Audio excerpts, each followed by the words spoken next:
Well, I'm back again after more than 6 weeks in Britain, a country that is still often, and I think erroneously, referred to as part of the industrialized world. It's not.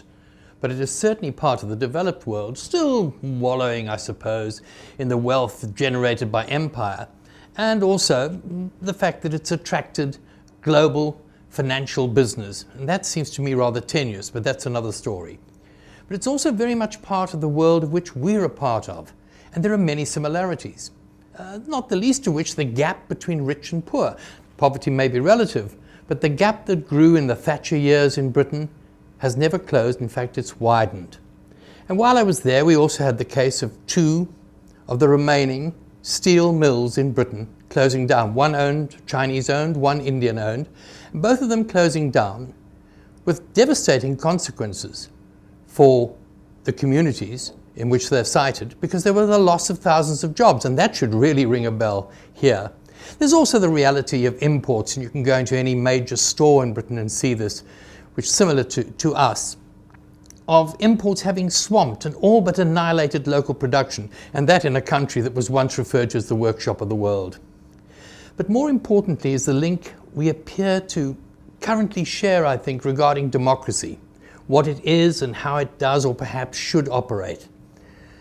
There are obvious lessons for us, I think, to be drawn from some of the recent happenings on the political and labour front in Britain, and also lessons, very importantly, because of what's been said about the media, its influence, etc. in South Africa, how much or how little influence the mainstream media actually exerts on the populace, and the role of the internet, in particular social media.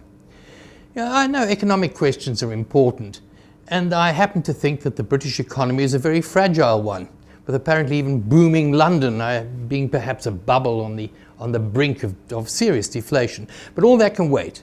This week, in my Inside Labour column, I intend to focus on questions of democracy, historically, and on both the political and trade union fronts, and I will not be mentioning the current rumpuses in Parliament. After all, President Jacob Zuma has made the rather remarkable statement, I think, that the ANC came before democracy. And the COSATU Congress, for all its behind-the-scenes machinations and arguments, etc., was essentially grappling with the issue of inner union democracy. So that's what I shall concentrate on. That's what I shall deal with in the Inside Labour column. And you can access it on this platform, Fin24, tomorrow, and a version of which will appear in City Press on Sunday. As always, you are free to comment, to question and criticize me. I look forward to your remarks, your comments, etc.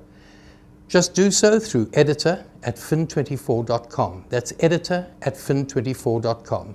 And for this week, that's all from me. Cheers.